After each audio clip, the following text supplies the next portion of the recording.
Dámy a pánové, long time no see. Dělám si prdel, 2 dny, 3 dny, Bůh ví kolik dní. Já jsem zase zpátky. Ale tentokrát to bude netradiční. Já jenom slovím trošku hudbu, aby to bylo slyšet líp.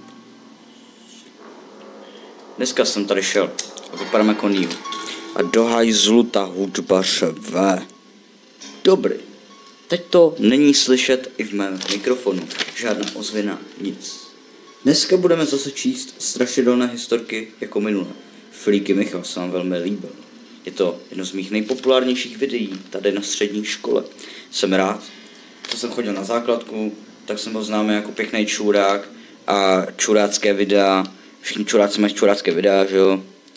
A proto jsem napsal další legendu. Tentokrát Freaky Miloš Zeman. Tentokrát to bude něco ve stylu návody na 4chanu nebo na Redditu, takový ty, jestli si pamatujete na to, jak se stát vlkem nebo vole upírem, tak takové to bude asi. Akorát to bude o Milošu Zemanovi. Znáte tu legendu o tom, jak vyvolat ducha Miloše Zemana? Určitě znáte Bloody Mary nebo Charlie Challenge.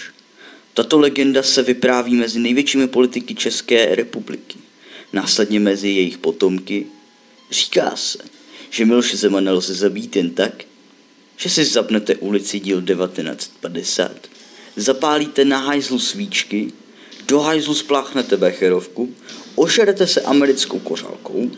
To vyvolá silné závratě u Miloše Zemana. Jen pomyšlení na závažný zločin, spáchnutí becherovky, jeho elixíru mládí a vychlastání jakéhosi sračkojního imperialistického likéru. Počkejte 2 hodiny. Miloše Zemana položí silný krvavý průjem. Druhý den v televizi uvidíte zprávy o jeho skonu. Výborně. Vedli jste si dobře. Postupujte podle dalších kroků. Srdna na Ouija board. V televizi spuste ordinaci v Růžové zahradě, na gauč dejte popelník, silně meditujte, za zvuku ordinace. Hodinu takto čiňte. Poté zdvihněte popelník na úroveň očí. Zahleďte se do nejméně vykouřeného vejglu a se volejte. Zemane Miloši, Česko strádá. Kde pak mají becherovku zdarma? Kde ovčáček kurvy pásá, chlast s tabákem, to je krása. Poté nalejte ředidlo do popelníku a nafoukněte člun. A do setmění ve člunu kuřte cigarety a vyklepávejte jej do popelníku s tím ředidlem.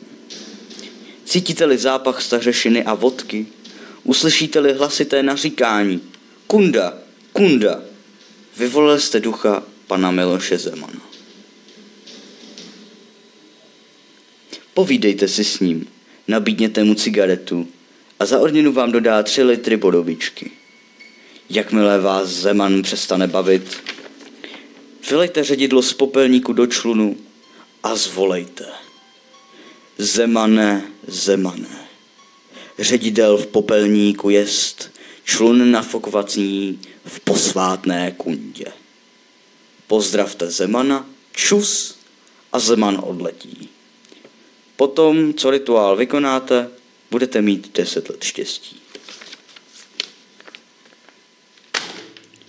Tento rituál jsem tentokrát nenašel ani na Redditu, ani jsem si ho nevymyslel, ale pověděl mi ho samotný duch pana Miloše Zemana. Zkuste si představit Karla.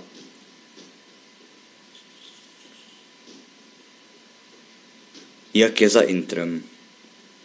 Karla, který má na sobě brýle, i když je tma.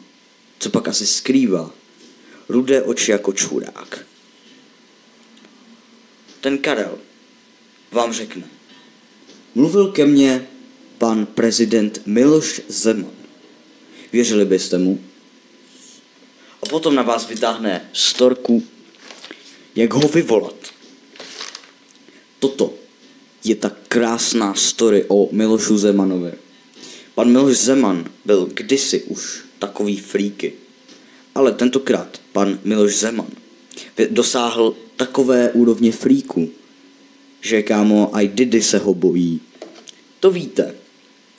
Každý má svůj charakter development. Pan Miloš Zeman je dostatečně freaky.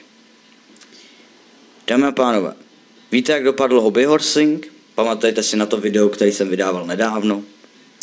Ano, hobbyhorsing bohužel stále existuje, ale nejspíše je to uzavřená komunita. Možná to je něco jako gang skinheadů, který vídáte na nádraží ve 12 večer, ale bohužel hobbyhorsing je něco daleko víc kultovnějšího. Hobbyhorsing je zlo. Takže hobbyhorsing. Mám tady krásnou fotografii, přečtu její obsah. To do píči musím najít nejdřív. Dobrý večer. Chtěl bych přihlásit syna. Jméno Jiří. Datum narození 11. září 2001. Jméno koně Freddy Fazbear. Disciplína poklus. Telefonní číslo syna. To vycenzuruju. Nic z toho se nedozvíte, čuráci. Prosím, až budete moc, tak mi zavolejte. Díky a naschle. Freaky smajlíci. Jdi do píči. Děkuju. Naschle. Odpoví hobbyhorsing. Seriózní hobbyhorsing kurz. Dámy a pánové, co si myslíte o hobbyhorsing čurácích? Podle mě tam mají jako moderátory brutální opice. Protože tohle by se neřeklo slušným lidem, který mají synka s Downovým syndromem a chtějí je zapřáhnout do otěží. Já si myslím, že tady to je prostě zamotaný něco. Podle mě je to nějaký skurvený plán. Plán kámo Miloše Zemana, jak být ještě víc freaky, ovládnout děti pomocí hobbyhorsů. A reálně, jak máš straš mezi nohy tu tyč, a teď nemyslím dildo, ale toho koně, tak ti to začne ovládat tvoje myšlenky a musíš si nasadit alobalovou čepici, jinak budeš v píči.